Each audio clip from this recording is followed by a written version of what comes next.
David? Hi, Mike. David Moore, Dallas Morning News. With getting back after the bye week, some of your guys who were hurt, as far as Elliott and Lee Cooker and Sam Williams, what, if anything, will they do today? I see all three of those guys practicing today. Obviously we'll just watch the reps with Zeke, but I see Sam and Malik taking the majority of their scheduled reps. And at this stage, when you're coming back off of a bye, and now you're about to start a stretch of 3 games in 12 days, how do you adjust what these Wednesdays and Thursdays look like?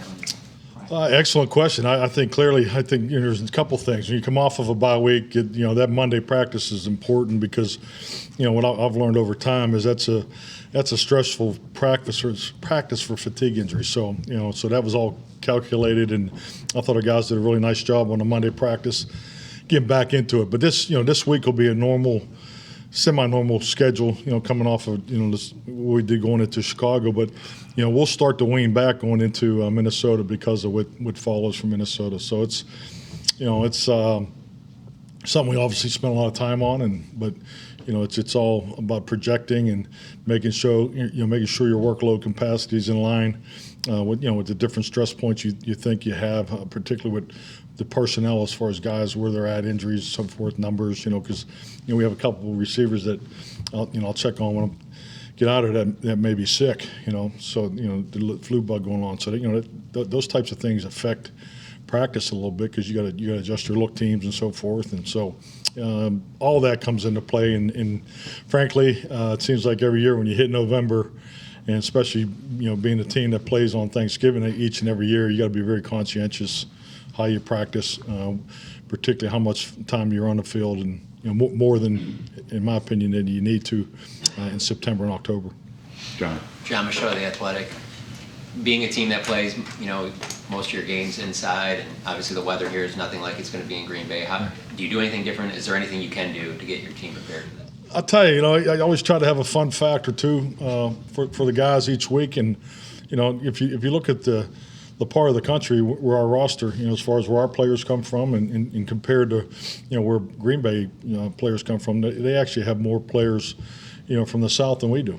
So I think we have more players from the upper Midwest, the northern type states. So the only point I was making is this is going to be a fun environment.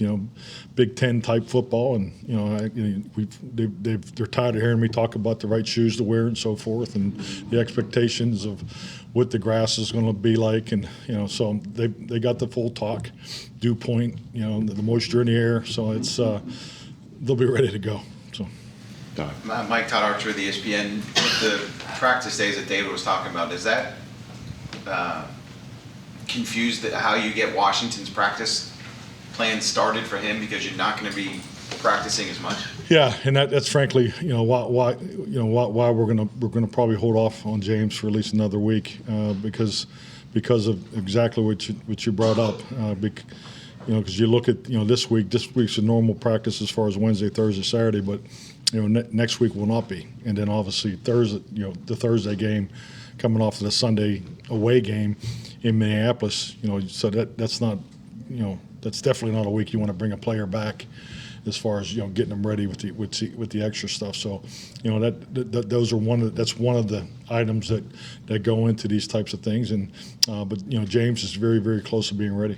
And then with Anthony Barr, what's his status? We're going to hold him today. So I would say limited at best. We'll see what he does with Britt in the early, the pre-practice part. So if he does get anything, it would be limited. It's would be the most he would do.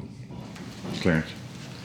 Getting back to Zeke, would he be on the pitch count, or is he full go? How would you look at? Excellent question. I think just like anything, we're. I call it a proposed 48.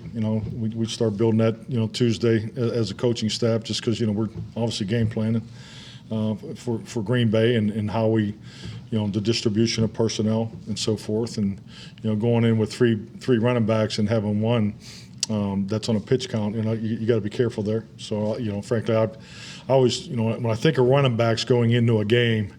I always go back to 2011. I think we were 13-0, and we went into Kansas City and we took only two running. I've only gone to the game twice with only two running backs, and it got me both times. So my point is, I'm very conscientious of that. So we'll watch Zeke work throughout the week and have a good idea where he is. Michael Gelkin, Dallas Morning News. Which wide receivers won't be available today for practice? Well, let me find out what's going on first, as they may be. So just young guys, young players, practice squad players. Okay. Yeah.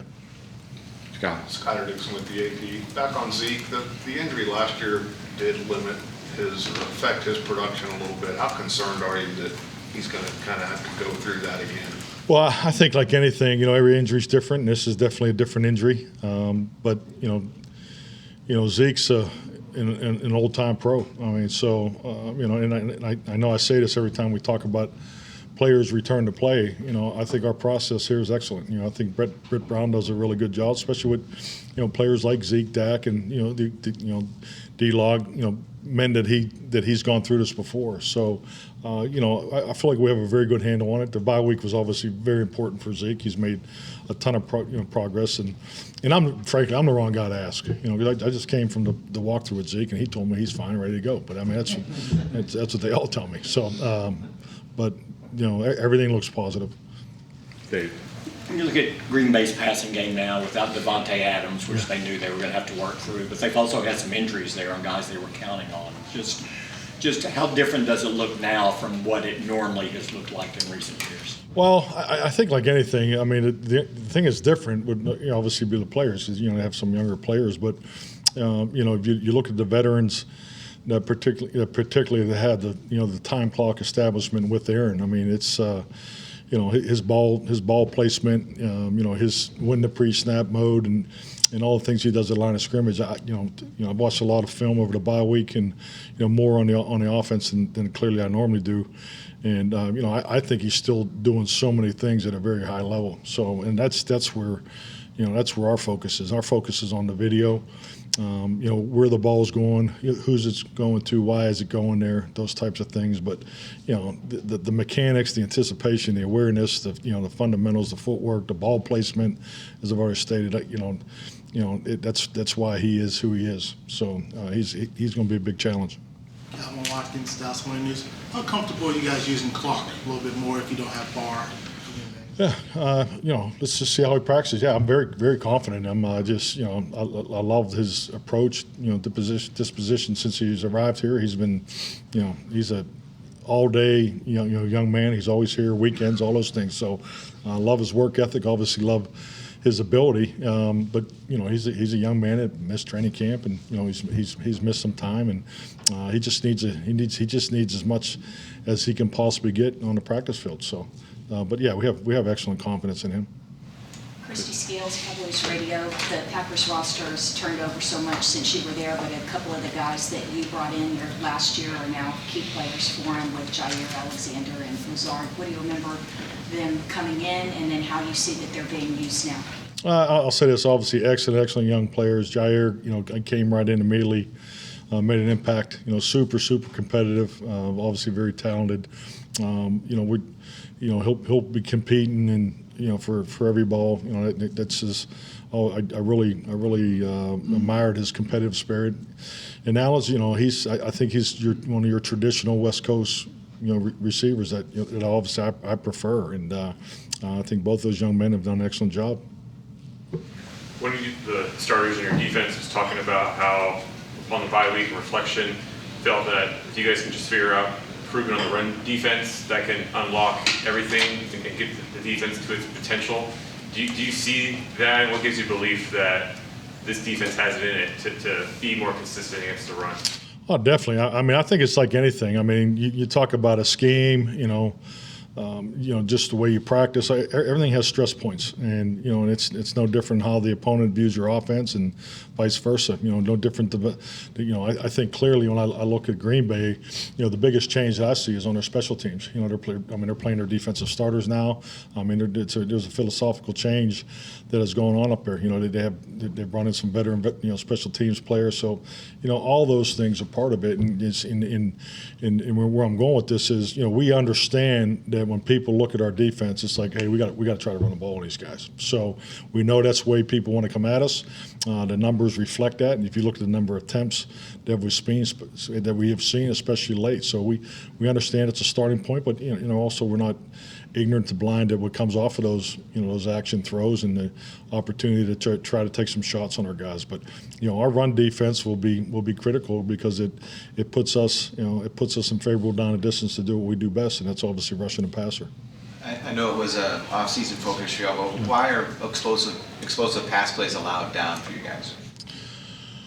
Well, it definitely was a focal point. I mean, I don't know if there was ever a meeting that Joe Witt didn't bring it up as far as just emphasis and as far as our correction and it changes emphasize and approach it when we're in the eval process. So I think so much of this game, you get what you emphasize. You also get what you tolerate, but you get what you emphasize, and I think that's a huge challenge. Because obviously I've been in this league a long time, and you have less time with your players, you have less time to do these types of things, but you can only spend so much time in certain areas, and we obviously have spent a lot of time emphasizing that, and I think our players are doing a good job staying on top of it.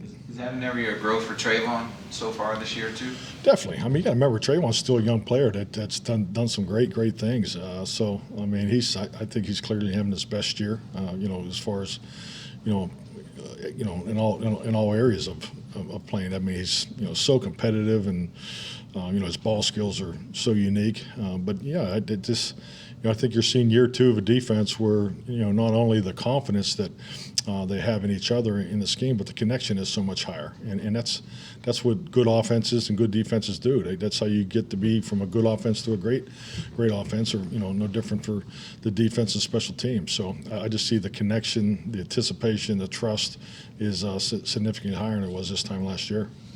Mike Torrey, Epstein, Yahoo Sports. On that note of Trayvon, is there a moment or two this season you can point to that you feel like demonstrates what he's done as a tackler this year and where he's evolved?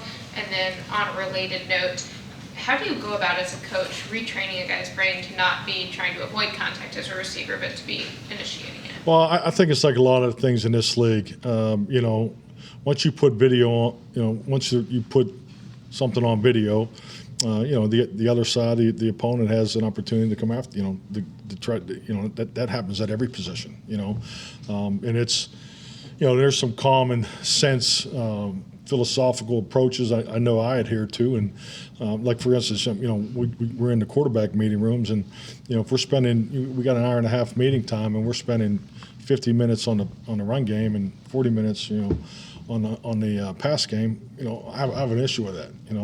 If we're spending a tremendous amount of time where our corners are tackling all the time when we're not focusing on pass defense, because at the end of the day, quarterbacks make a certain amount of money for not.